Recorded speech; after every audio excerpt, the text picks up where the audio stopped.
प्यारे बच्चों अस्सलाम वालेकुम। प्यारे बच्चों आज हम जो है वो एक और लफ्ज पढ़ेंगे इंग्लिश का। वो लफ्ज है ई। क्या लफ्ज है? E for elephant.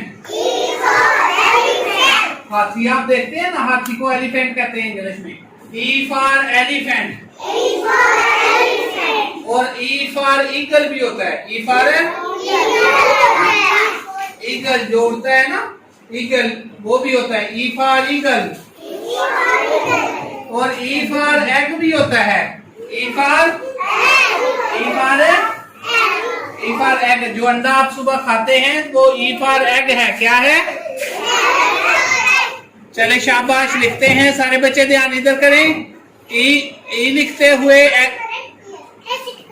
पहले बड़ा ई लिखना सीखते हैं, बिल्कुल वन की तरह सीधी लाइन। सारे बच्चे उंगली से लिखें।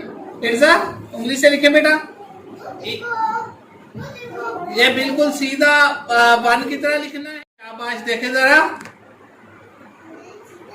दांत के ऊपर ऊपर लिखना है, नीचे से नजर ना आ रहा हो। ये बिल्कुल सीधी लाइन वन की तरह। और फिर इसके ऊपर वाली लाइन लिखनी है। सारे बच्चे लिखे उंगली से ऊपर वाली लाइन। फिर इसके दरमियान वाली लाइन लिखनी है।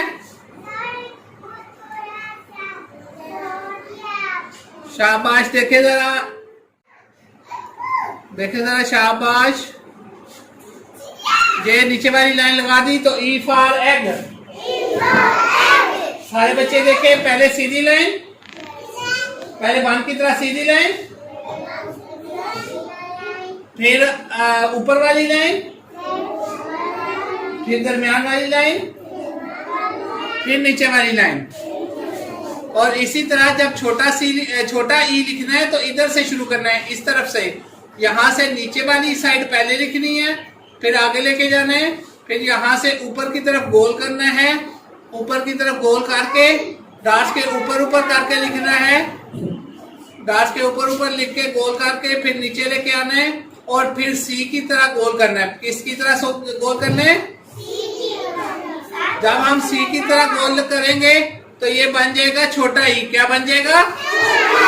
क्या बन गया है? शाबाश।